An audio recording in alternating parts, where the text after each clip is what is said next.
좋으신 하나님, 좋으신 하나님, 참 좋으신 나의 하나님,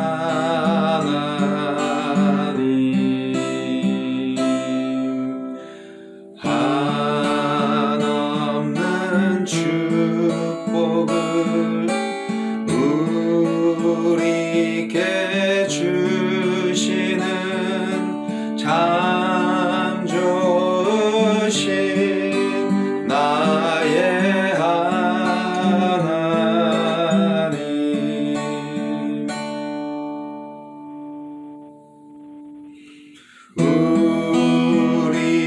우리의 기도를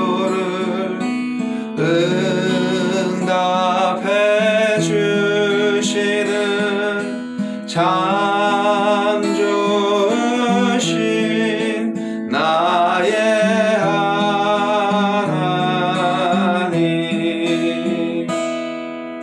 참 좋으신 우리 하나님.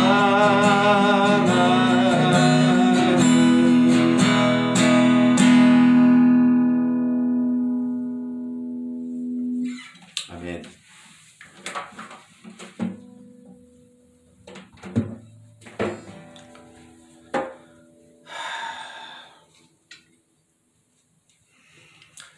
(1월 1일) 금요일입니다.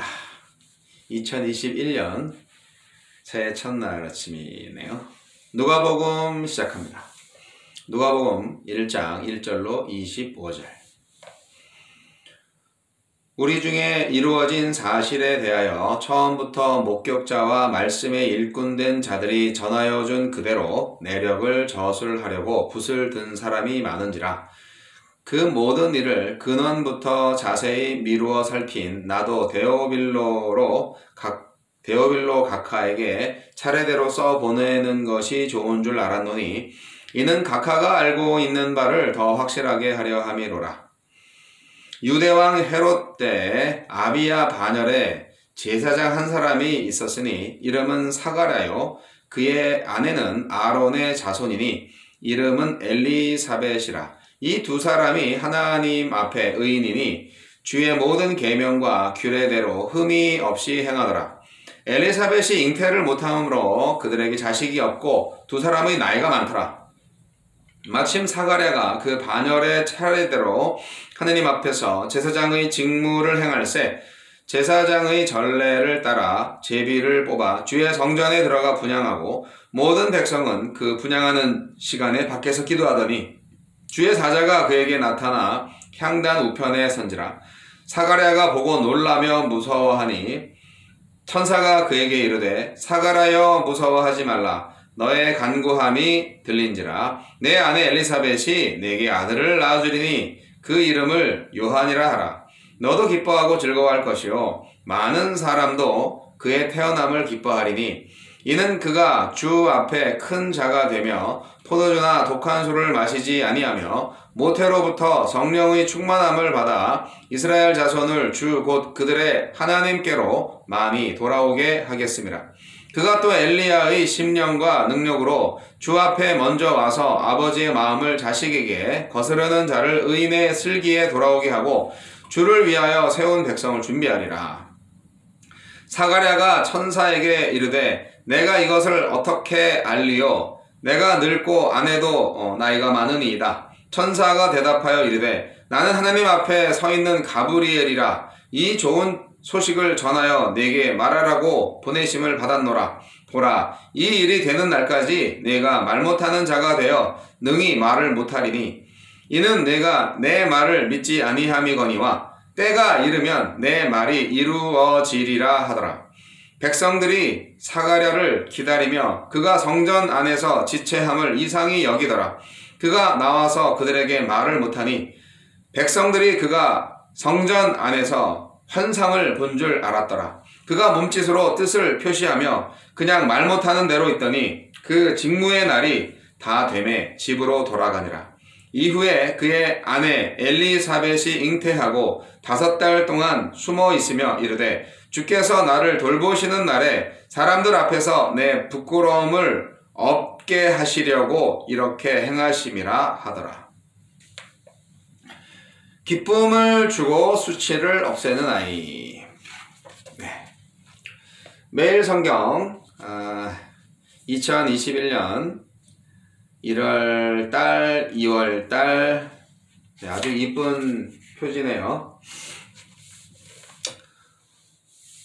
매일 성경 말씀은요, 성경을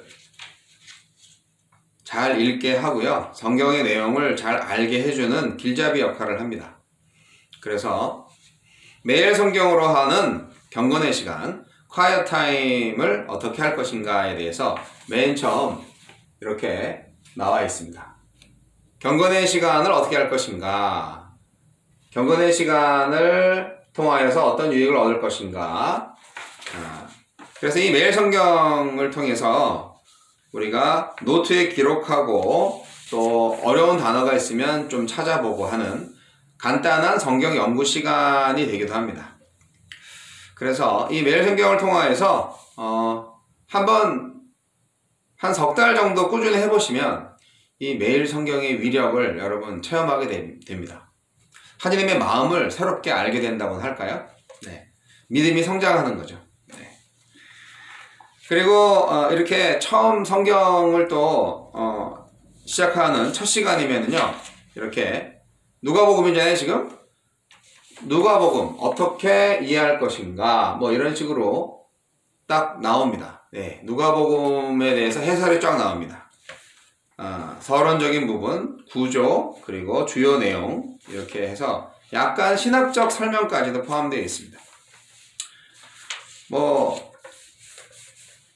요 내용만 제대로 읽어도 아주 성경에 대한 이해가 굉장히 좋아질 거로 생각이 듭니다. 목사님들은 신학교 다니는 동안 계속 연구하고 이 누가복음에 대해서도 열심히 연구를 하게끔 수업을 받는데 생각하시는 것만큼 그렇게 깊이 들어가지 못합니다. 오히려 성경을 계속 읽으면서 이렇게 강해식으로 꾸준히 하는 것이 훨씬 성경에 대한 친밀감과 그리고 깊은 이해를 갖게 해줍니다. 왜냐하면 신학교는 신학을 가르치는 곳이지 성경을 가르치는 곳이 아니거든요. 좀 이해가 안 되시겠지만 여튼 그게 사실입니다. 자, 그래서 누가복음의 이해를 위한 도움 설명 앞에 있는 부분을 여러분 읽으세요. 네. 자, 오늘은 기쁨을 주고 수치를 없애는 아이, 이제 제목에 나와 있는 1월 1일자인데요. 저는 이제 본문을 쫙 읽고, 그리고 나서 여기는 해설도 그냥 한번 쭉 읽어드립니다. 왜냐면 제 동영상을 귀로만 들으시는 분이 있을 수 있잖아요.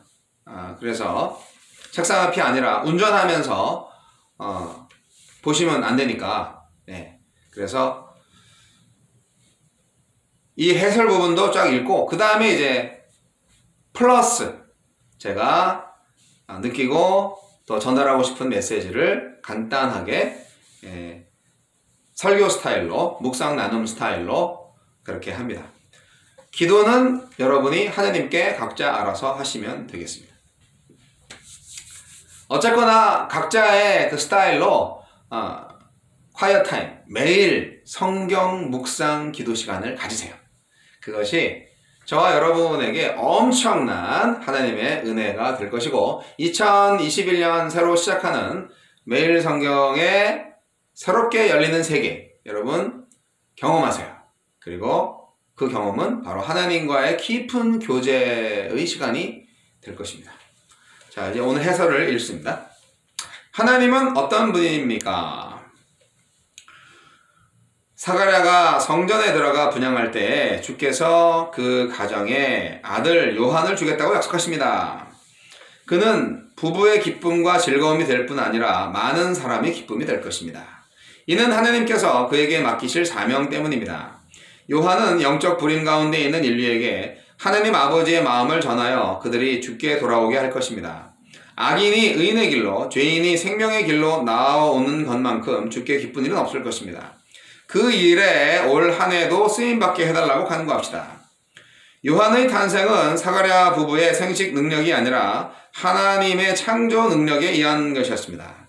자녀를 얻고자 하는 부모의 바람이 아니라 세상을 구원하고 언약을 지키시려는 하나님 아버지의 사랑에 의한 결과입니다. 사가랴는 자녀가 태어날 것이라는 좋은 소식을 듣지만 그것을 알릴 수 없는 침묵도 함께 받습니다. 때로 우리 무능과 연약함이 주님의 능력과 복음이 가장 잘 역사할 조건이 되고 하나님의 영광과 이름이 가장 또렷이 드러나는 시간이 될 것입니다. 우리에게 주시는 교훈은 무엇입니까? 누가복음은 예수님의 삶을 둘러싼 역사적 사실을 가장 효과적으로 차례대로 기술하여 이미 알고 있는 바를 더 확실하게 할 만한 탄탄한 신앙의 근거를 제시합니다. 참 역사는 역사에 뿌리 내린 진리이고 역사 속에서 구현되는 진리입니다. 참 신앙 역시 사변이나 감정에 머물지 않고 눈앞의 역사적 현실을 진리로 해석하여 참 진리의 온몸으로 참여하는 일입니다. 제사장 사가랴와 아내 엘리사벳은 모두 의인이요 흠없이 말씀을 행하는 자들입니다. 그런데 이 가정은 불임의 문제를 안고 있었습니다. 이것은 죄의 결과를 의미하는 것이 아니라 하나님의 개입 없이는 생명에 가망이 없는 이 시대에 영적 불임을 반영하는 것입니다. 이제 사가랴의 고난은 인류의 수치를 기쁨으로 바꾸실 하나님의 구원 역사의 도구가 될 것입니다. 신실한 성도의 고난은 누군가를 살리고 건질 하나님의 구원이 조건이 될 수가 있습니다. 다시 한번 읽어볼까요? 신실한 성도의 고난은 누군가를 살리고 건질 하나님의 구원의 조건이 될 수 있습니다. 올 한 해에도 내가 쓰러진 바로 그곳에서 구원의 역사를 시작하실 하나님의 능력을 기대합시다. 주여, 새해에는 제 한계가 주님의 능력을 드러내는 조건이 되도록 한결같이 신실하게 하소서. 아멘. 오늘 내용은 누가복음의 기록 목적과 방법을 소개하면서 시작하는데요. 예수님의 오실 길을 예비할 침례 요한의 탄생 배경과 그를 향한 하느님의 계획을 소개하는 내용이 기록되어 있습니다. 여러분, 누가복음은요, 마태복음, 마가복음, 요한복음과 더불어서 복음서입니다. 복음서는 4개죠. 그런데 누가복음에는요, 마가복음에서 볼 수 있는 내용이 또 많이 발견이 됩니다. 마가복음의 한 절반 정도가 여기 누가복음에 들어와 있다고 해도 과언이 아닐 정도입니다. 그거는 마태복음의 경우에도 비슷합니다. 그래서 마태복음, 누가복음, 마가복음을 공관복음서라고 합니다. 같은 눈으로 봤다 해서 겹쳐지는 부분이 많아요. 어떤 경우에는 문장 전체를 그대로 오려다가 붙인 부분도 있습니다. 예, 그렇게 보이는 부분도 있다고요. 신약 학자들이 그렇게 얘기를 하는데, 그래서 마가복음이 먼저 쓰여졌고 마태복음과 누가복음이 나중에 쓰여져서 마가복음의 내용들을 좀 이렇게 많이 좀 참고하고 인용해서 했다. 그럴 수 있습니다. 어쨌거나 하나님이 영감을 주셔서 기록된 성경입니다. 그런데 마가복음에 기록되어 있는 내용이 또 나온다. 왜 또 나와야 될까요? 그리고 마가복음이 기록되었다면 왜 마태복음이나 누가복음이 기록되어야 할까요? 또 요한복음은 왜 또 기록이 되어야 할까요? 다 알 수는 없지만 학자들의 견해는 필요했기 때문이겠죠. 네. 여러분, 마가복음이 쓰여질 때와 마태나 누가복음이 쓰여질 때와 시기가 다르고 사회적 환경이 다르고 문화가 다르고 또 그 대상이 달랐다고 볼 수가 있습니다. 마태복음은 주로 유대인 그리스도인들을 향한 복음서의 성격이 강하고요. 그리고 누가복음은 유대인이 아닌 그리스도인들에 대한 복음서의 성격이 아주 강합니다. 그리고 마가복음은 고난받는 공동체를 대상으로 한 복음서의 성격이 강하고요. 요한복음은 모든 사람들에게 해당되는, 그리고 약간 그 당시 헬라 철학의 어떤 영향도 조금 받은 그런 의미에서의 복음서로 가장 쉬우면서도 가장 어려운 그런 복음서로 생각이 듭니다. 여하튼 네 복음서 중에서 이제 2021년 1월 1일부터 누가복음을 보게 되는데요. 1월달 내내 거의 2월까지 누가복음을 보게 됩니다. 여러분, 이제 누가복음을 통해서 우리에게 어떤 하나님의 메시지가 있는지 잘 살펴볼 좋은 기회가 된 것이죠. 누가복음은요, 다른 복음서랑 굉장히 다른 게 있어요. 비유가 아주 많고요. 그리고 가난한 사람들한테 관심이 아주 많습니다. 네. 그리고 뭐랄까, 유대교나 유대주의에 대해서 별로 관심이 없고요. 하지만 유대교에 대한 기본적인 지식은 갖고 있어요. 그리고 누가복음 안에서 소외된 자들, 그리고 구제하는 것에 대한 강조, 소외된 자들이라면 여자와 어린아이들까지 포함되죠. 여하튼 누가복음을 읽다 보면은 참 따뜻한 예수님의 그 사랑을 알게 됩니다. 여자와 아이들에 대해서, 과부들, 그런 아주 가난한 자와 죄인들에 대한 관심이 굉장히 많이 나오는 것을 볼 수가 있습니다. 그런 차원에서 누가복음을 좀 보셨으면 좋겠고, 이것이 이 시대에 정말 하나님께서 우리에게 주시는 메시지가 된다는 것 또한 잊지 마시기 바랍니다. 자, 대충 이렇게 넘어가고요. 오늘 말씀을 통하여서 저는 이런 부분들을 좀 나누고 싶습니다. 여러분, 참 신앙은 사변적인 것이 아닙니다. 또는 감정에 머무는 것만이 아닙니다. 실제 삶 속에서 막 뒹굴고 부둥켜 안고 막 그렇게 되어져야 하는 거예요. 그야말로 눈앞의 역사적 현실을 진리로 해석하고 온몸으로 참여하는 것이 참 신앙입니다. 그냥 우리가 텔레비전 보듯이 그냥 그랬어, 아이고 힘들겠네, 아프겠네, 아이고 기도할게, 이렇게 하는 게 참 신앙이 아니고요. 우리 주위에서 벌어지고 있는 일들을 정말 하나님께서 나에게 주시는 뭔가 해야 되지 않겠어? 라는 하나님의 음성을 듣고 거기에 대한 리액션을 하는 것이 참 신앙이라 이거죠. 역시 행동하는 신앙을 의미합니다. 그렇습니다. 오늘 본문 말씀 속에 참 흠이 없는 그 제사장의 그 집안을 얘기하고 있죠. 아니, 하느님한테 이렇게 열심히 충성하고 헌신하는 참 제사장 집안인데 왜 애가 없어, 애가. 사실 애가 없는 것은 아주 불행이죠. 어떤 면에서는 무슨 죄를 졌길래 애를 못 가졌을까, 이런 말을 들을 정도로. 하지만 분명히 오늘 하나님께서 말씀하시죠. 애가 없는 이유가 너희들 죄 때문이 아니다. 이 애가 없는 것에 대해서 오늘 해설에도 나오지만 영적 불임에 대한 오늘날을 또 교훈하고 있습니다. 그러니까 오늘날 새신자가 안 생기잖아요.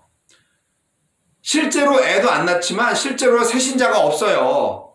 교회 부흥이요? 아니요, 다 수평이동이에요. 신도시에 아파트 많이 새로 짓는 곳에 이제 건물 좀 어느 정도 세워놓고 그러면은 사람들이 막 와요. 이사 온 사람들이. 다 그런 식으로 부흥한 교회들이에요. 그게 7, 80년대, 90년대까지도, 아니 2000년까지도 그런 식으로 부흥한 교회들이 대부분입니다. 그렇기 때문에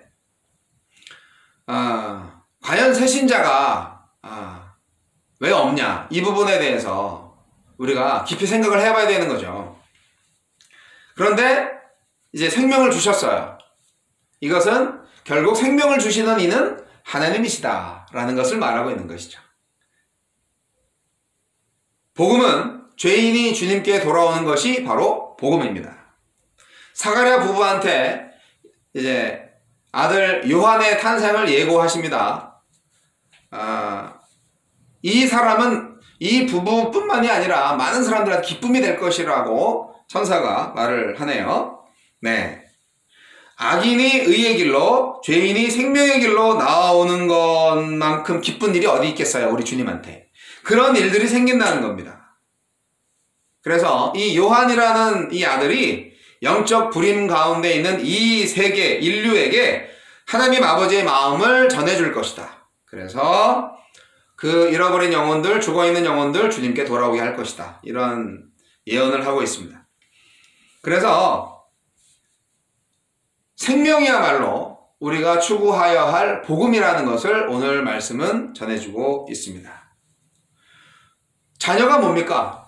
자녀는 부모의 자녀 소유 욕망으로 생기는 기도응답이 아니고요.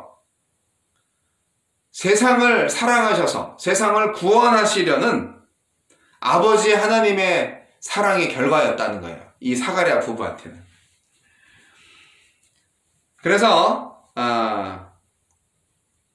사가랴 부부의 상태와도 같은 이 새신자가 없는 이 영적 불임 상태, 그때 우리가 할 것이 뭐냐? 뭐 기도밖에 할 게 더 있겠어요? 경건하게 살아야죠. 그리고 하나님한테 예배하는 거죠. 그럴 때 하나님이 하신다는 거죠. 우리는 할 수 없습니다. 할 때 하나님이 역사하신다는 거 아시죠? 때로 우리의 무능과 연약함이 주님의 복음과 능력이 가장 잘 역사할 수 있는 조건이 된다. 네. 아멘. 그리고 우리가 정말 아무것도 안 할 때 주님이 해주시면 그야말로 이제 하나님이 다 하셨어요. 네. 저는 요즘 입버릇처럼 말합니다. 아니, 딸 둘을 다 어떻게 결혼까지 빨리 시켰어요? 아유, 제가 한 건 없어요. 하나님이 다 하셨어요. 진짜로 제가 한 게 없거든요.